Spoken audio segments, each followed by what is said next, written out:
ఇందాక నక్షత్రం గోత్రం ఉన్నారు కదా, ఒకసారి మళ్ళీ చూద్దాం మనం. భగత్ సింగ్, ఉస్తాద్ భగత్ సింగ్.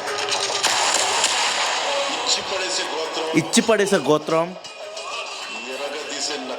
ఎరగదీసే నక్షత్రం. వావ్.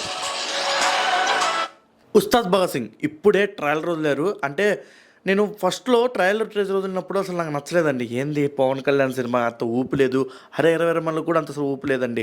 ఓజీ సినిమాకు ఉన్నంత ఊపు హరిహర వీరమల్లుకు లేదు, అండ్ ఉస్తాద్ భగత్ సింగ్ లేదు. సమ్ బెటర్ హరిహర వీరమల్లు కన్నా ఉస్తాద్ భగత్ సింగ్, ఎందుకంటే ఎంటర్టైనర్ అండ్ కమర్షియల్ సినిమా కాబట్టి. సో ఇప్పుడు ట్రయల్ వదిలేరు, నాకంత అస్సలు హోప్ లేదండి. పవన్ కళ్యాణ్ గారి మొదటి సినిమా హరిహర వీరమల్లు తర్వాత అస్సలు హోప్ లేదు. భీమ్లా నాయక్ కూడా, అండ్ అంతేకాదు బ్రో సినిమాకు కూడా నేను ఎగ్జైట్ అయ్యా, కానీ ఈ సినిమాకి అస్సలు ఊపు లేదండి. చూద్దాం ఎలా ఉంటుందో, మీరే చూస్తారు కదా నాతో పాటు. నీకు భయపడలేదా? అసలు ఎవరికి భయపడలేదా? ఎవరికి భయపడట్లేదు. అసలు భయపడటానికి అక్కడ ఎవరు ఉంది? పవన్ కళ్యాణ్. ఎవ్వడికి భయపడ్డావు? ఉస్తాదే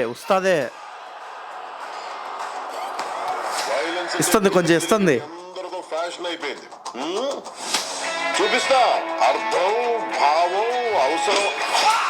డైలాగ్స్ చింపేశారు. One man show. ప్రతిసారి మ్యాజిక్ జరుగుద్ది. మా బాస్ పక్కన ఉంటే చుట్టుపక్కల ఏ డేంజర్ ఉండదు. మొత్తం డైలాగులే.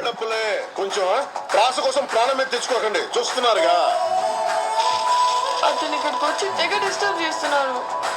కొంచెం పక్కెళ్ళండి. I need some breathing space. భాషలో నాకు నచ్చని ఒకే ఒక పదం చిరంజీవి గారి డైలాగు. ఇంగ్లీష్ పదం. ఇది ఇప్పుడు మారుస్తారు. ఈ సాంగ్ అండి నాకు ఊపు వచ్చింది. నేను కూడా డాన్స్ చేయాలని.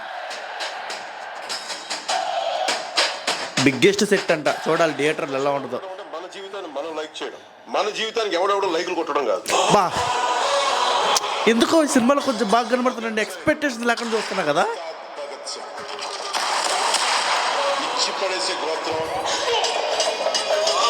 ఎరగదీసే నక్షత్రం. వావ్.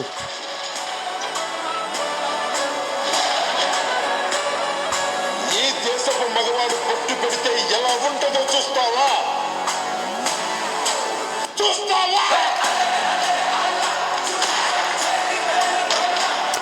కొంచెం ఎక్స్పెక్టేషన్స్ పెరిగినాయి అండి ఈ సినిమా వినా. బాగానే ఉంది, కమర్షియల్గా ఎంటర్టైన్ అవుతుంది. వెయిటింగ్ నిజంగా బద్దలు అవ్వాలి. ఇందాక నక్షత్రం గోత్రం ఉన్నారు కదా, ఒకసారి మళ్ళీ చూద్దాం మనం. భగత్ సింగ్, ఉస్తాద్ భగత్ సింగ్. ఇచ్చి పడేసే గోత్రం, ఎరగదీసే నక్షత్రం. వావ్. ఇచ్చి పడేసే గోత్రం, ఎరగదీసే నక్షత్రం. నాకైతే ట్రైలర్ వచ్చిన తర్వాత కొంచెం పాజిటివ్ వచ్చింది. పాజిటివ్ కాదు, అసలు చాలా లోలో ఉన్నా. అది సాంగ్స్ కూడా పెద్ద హిట్. అలా ఓరో సాంగ్ వచ్చిన దగ్గర నుంచి అయితే మరీ అసలుకి ఈ సినిమాకి వెళ్ళకూడదు అనుకున్నా. అలాంటిది ఈ ట్రైలర్ చూసిన తర్వాత ఖచ్చితంగా ప్రీమియర్కి వెళ్ళి రివ్యూ పెడతా. చూడండి, మిడ్ నైట్ అయినా రివ్యూ వస్తుంది. నాకైతే ఈ ట్రైలర్కి 3.5 ఖచ్చితంగా ఇవ్వాలి. ఖచ్చితంగా హిట్ కొట్టిద్ది అనిపిస్తుంది. నాకైతే కొంచెం హోప్స్ వచ్చినాయి. నా పొలాలకు మొలకలు వచ్చినాయిరా, హరీష్ శంకర్ గారు హిట్ కొట్టబోతున్నారు. నాదైతే 3.5 రేటింగ్. నాకైతే చాలా బాగా నచ్చింది. మీకు ఎలా అనిపించిందో కామెంట్ బాక్స్లో కామెంట్ చేసింది. ఈ వీడియో లైక్ చేయండి, షేర్ చేయండి, అండ్ మీ ఫ్రెండ్స్కి ఖచ్చితంగా. మార్చి 19న ఉస్తాద్ భగత్ సింగ్ రివ్యూ కోసం వెయిట్ చేయండి. మళ్ళీ కలుద్దాం వేరే వీడియోలో.